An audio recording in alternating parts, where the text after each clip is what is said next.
今年的 SID 世界显示大会在加州圣何塞的会展中心举行，我也带着好奇和学习的心态来到现场，看看今年又有哪些有意思的新技术和新趋势。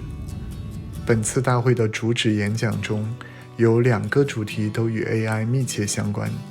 可以看出， AI 已经成为几乎所有技术领域绕不开的关键词。无论是智能显示、自动驾驶，还是材料设计， AI 正在重塑整个产业的生态。走进展馆，我们先来看看天马的展台。他们今年展示了 MicroLens、COE 以及极窄边框的显示方案，屏幕边框仅有600微米。同时，天马还带来了一种创新的车载 OLED 防窥屏技术。他们将一个像素点拆分成2个子像素点，并在其中一个上方加入光学结构，限制可视角度，从而实现了防窥和共享2种模式之间的自由切换。在维信诺的展台，我们看到他们主打的不用 FMM 的 OLED 制造工艺。通过去除金属眼膜板的限制，它们可以生产更大尺寸的 OLED 屏幕，同时提升发光像素的面积，从而在亮度和寿命方面具有一定优势。但如何将这技术工艺规模化量产并保持高良率，是他们当前面临的最大挑战。前方是 AUO友达光电的展台，这是一家来自台湾的专注显示技术的公司。他们展示了一款反射式彩色显示器，采用胆固醇液晶材料来反射不同波长的光，从而呈现出色彩效果。不过由于是反射型的，你可以发现在靠近光源一侧会更亮。这种屏幕主要应用于有节能需求的户外告示牌。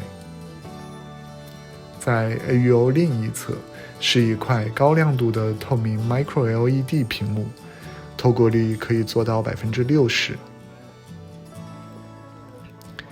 他们今年将重点放在 Micro LED 在车载显示上的应用，因为这种技术在亮度和可靠性方面比传统的 OLED 更具优势。谈到 Micro LED， 另一个在 Micro LED 上投入大量资源的是 PlayNitride。他们的 Micro LED 关注于高亮度、高寿命的户外应用场景，像是摩托车屏幕、手表屏幕。这个是手表的表盘，然后苹果的 Apple Watch 在旁边做一个对照，就它的亮度就会差很多。另一个应用是在 AR 设备，他们展示了一款体积小、效率高的光引擎，非常适合穿戴式设备。他们的方案采用了通过蓝光激发量子点，生成红、绿、蓝3色光的彩色屏幕。PlayNitride 还有一款 3D 屏幕也非常有趣，通过2层屏幕影像的堆叠和投射，实现了类似海市蜃楼一样悬浮在眼前的图像效果，一种可见但无法触摸的感觉。这也是依靠 Micro LED 的高亮度才得以实现。接下来是我最喜欢的 E-Ink 展台。大家熟悉的电子墨水技术现在已经焕然一新，不再只是 Kindle 那样的黑白阅读器，而是可以显示鲜艳的色彩。它非常适合于户外广告牌、零售店牌和艺术装置。加州甚至已经批准了 E-Ink 使用的车牌。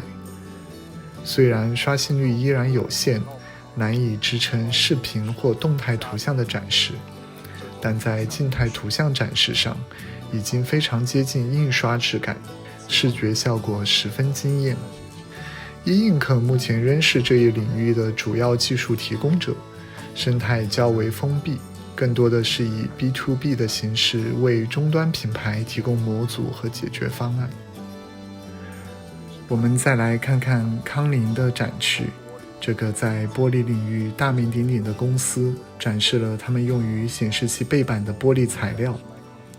他们的产品在尺寸精度和热稳定性控制上非常出色，适用于高分辨率 OLED 和其他对制程稳定性要求极高的显示产品。来到展区中央是几家重量级的中国厂商。京东方的展位展示了他们全面的产品线，从 3D 电视、光场电视到 XR、智能车载屏、可卷区 OLED， 几乎覆盖了整个显示应用领域。这边是 OLED 的展台，也是不同的 form factor。Narrow border 不会又是600，对，600 micron。Suddenly everyone 都在做600 micron。京东方也向我们展示了他们的 OLED 防窥屏。是这一个对吧？是这个屏。你再切换一下。I see。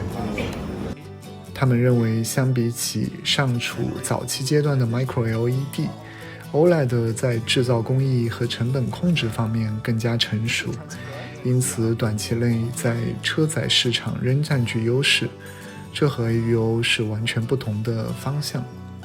在华星光电的展台，他们继续推进使用 IGP 打印 OLED 的技术。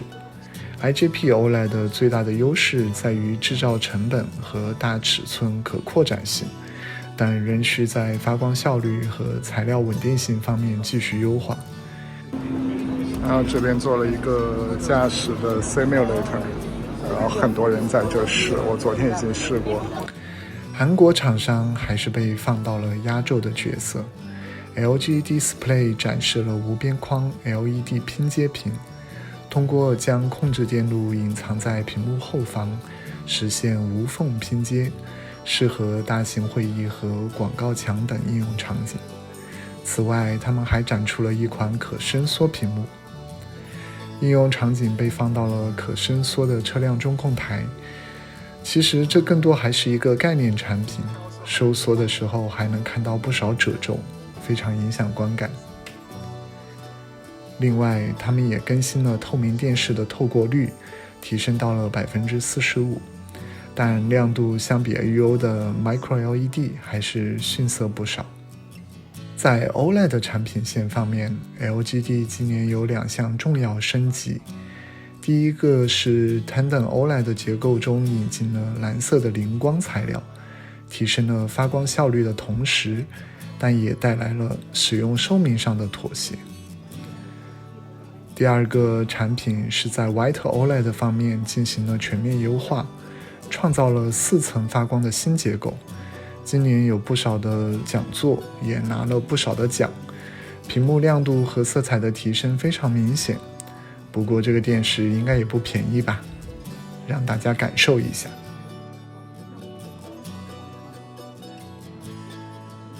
最后来到 LG 的老对头三星，他们今年主打 LEED Technology， 这是低能耗、环保、高亮度、轻薄4个单词首字母的缩写，其实就是用 Color Filter 替代了传统的偏光片，这样可以进一步简化屏幕的结构。不得不说，三星的演示还是所有展商中做的最好的，直观而生动。另外一个去掉偏光片的好处就是降低了佩戴偏光眼镜的干扰，比如像我们日常的太阳眼镜。可以看到，如果我们转动这个偏光镜的角度，传统手机会变暗，但是使用 Color Filter 没有使用偏光镜的手机亮度不会受到影响。当然，折叠屏幕也是 Color Filter 的另一大优势。非常有趣的一个新产品是在健康应用方面，三星展示了他们将光线传感器集成在了 OLED 的像素结构中，使屏幕本身也能承担生物传感的功能。比如通过指尖感光进行健康数据的监测。这是一个非常创新的想法，从此屏幕就从单向变成了双向的信息交流。 Ready, go. Oh, it's hard. Oh. My heart's beating up.